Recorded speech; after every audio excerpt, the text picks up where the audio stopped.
Hello friends, आज हम discuss करेंगे वचन के बारे में। वचन क्या होता है और ये कितने प्रकार का होता है। बात करते हैं वचन की, तो व्याकरण में वचन का अर्थ होता है संख्या। जैसे किसी विकारी शब्द की संख्या का बोध हो कि कोई चीज़ कितनी है, उसे वचन कहते हैं। वचन दो प्रकार के होते हैं, एक वचन और बहुवचन। संस्कृत में वचन तीन प्रकार के होते हैं, एक वचन, द्विवचन और बहुवचन। लेकिन हिंदी में दो प्रकार के ही होते हैं। इंग्लिश में भी दो प्रकार के ही होते हैं, सिंगुलर और प्लूरल। बात करते हैं एक वचन की, तो जिस शब्द में किसी व्यक्ति या वस्तु की संख्या एक होने का पता चले उसे एक वचन कहते हैं। जैसे लड़का खेल रहा है, खिलौना टूट गया है, यह मेरी पुस्तक है। इन वाक्यों में आए, लड़का, खिलौना तथा पुस्तक शब्द एक वचन है, मतलब एक अकेले हैं। बात करते हैं बहुवचन की, तो जिस शब्द से किसी व्यक्ति या वस्तु की संख्या एक से अधिक होने का पता चले, मतलब वो एक से ज़्यादा हो, उसे बहुवचन कहते हैं। जैसे लड़के खेल रहे हैं, खिलौने टूट गए हैं, ये पुस्तकें मेरी हैं, जहाँ पे एक से अधिक का बोध हो रहा है। अब देखते हैं बहुवचन बनाने के नियम कि अगर हमारे पास कोई एक वचन है तो उसका हम बहुवचन कैसे बना सकते हैं। इसको बनाने का तरीका है आ को ए में बदल कर। जैसे जिस शब्द के अंत में आ आया हो उसे हम ए में बदल के उसका बहुवचन बना सकते हैं। जैसे कमरा, कमरा का कमरे, लड़का, लड़का का लड़के, बस्ता, बस्ता का बस्ते, बेटा, बेटा का बेटे, पपीता, पपीता का बहुवचन पपीते, रसगुल्ला, रसगुल्ला का बहुवचन रसगुल्ले। अब बात करते हैं जिस शब्द के अंत में अ आए उसे ए में बदल देते हैं। जैसे पुस्तक, तो इसका हो जाएगा पुस्तकें। दीवार, दीवारें। दाल, दाल का दालें।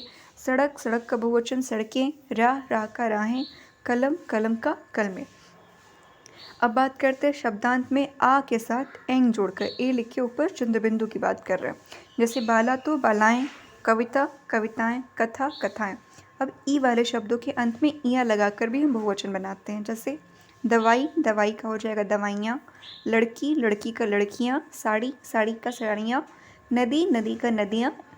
खिड़की, खिड़की का खिड़कियाँ। स्त्री, स्त्री का स्त्रियाँ। या ये बात ध्यान देने वाली है कि इसमें हम जो मात्रा लगाते हैं वो छोटी ई की होती है। अब बात करते हैं स्त्रीलिंग शब्द के अंत में आए या को या में बदलकर। जैसे चिड़िया, चिड़िया का चिड़िया हो जाएगा। डिबिया, डिबिया का डिबियाँ। गुड़िया, गुड़िया का गुड़ियाँ। अब बात करते हैं स्त्रीलिंग शब्द के अंत में आए ऊ का बड़ा ऊ के साथ इंग लगाकर। जैसे वधु, वधु का वधुएं। वस्तु, वस्तु का वस्तुएं। बहू, बहू का बहुएं। अब बात करते हैं छोटी ई, बड़ी ई स्वरांत वाले शब्दों के साथ यों तथा बड़ी ई की मात्रा को छोटी ई में बदलकर। जैसे जाति, जाति का जातियों। रोटी, रोटी का रोटियों। अधिकारी, अधिकारी का अधिकारियों। लाठी, लाठी का लाठियों। नदी, नदी का नदियों। गाड़ी, गाड़ी का गाड़ियों। अब बात करते हैं एक वचन शब्द के साथ जन, गण, वर्ग, वृंद, मंडल तथा परिषद आदि लगाकर उसका बहुवचन बनाते हैं। जैसे गुरु, गुरु का गुरुजन। युवा, युवा का युवा वर्ग। भक्त, भक्त का भक्तजन। खेती, खेती का खेतीहर। मंत्री, मंत्री का मंत्रिमंडल। मंत्री, मंत्री का मंत्री परिषद। इन सब के अंत में जन, गण, वर्ग, वृंद, मंडल ये सब लगाकर इसका बहुवचन बनाते हैं। इसका हम ये लगा के नहीं बना सकते। जैसे भक्त हैं तो इसका भक्तजन होगा, भक्तवे नहीं कर सकते हम। खेती है तो खेतीहर होगा, इसका हम खेतियों या खेतियाँ नहीं कर सकते।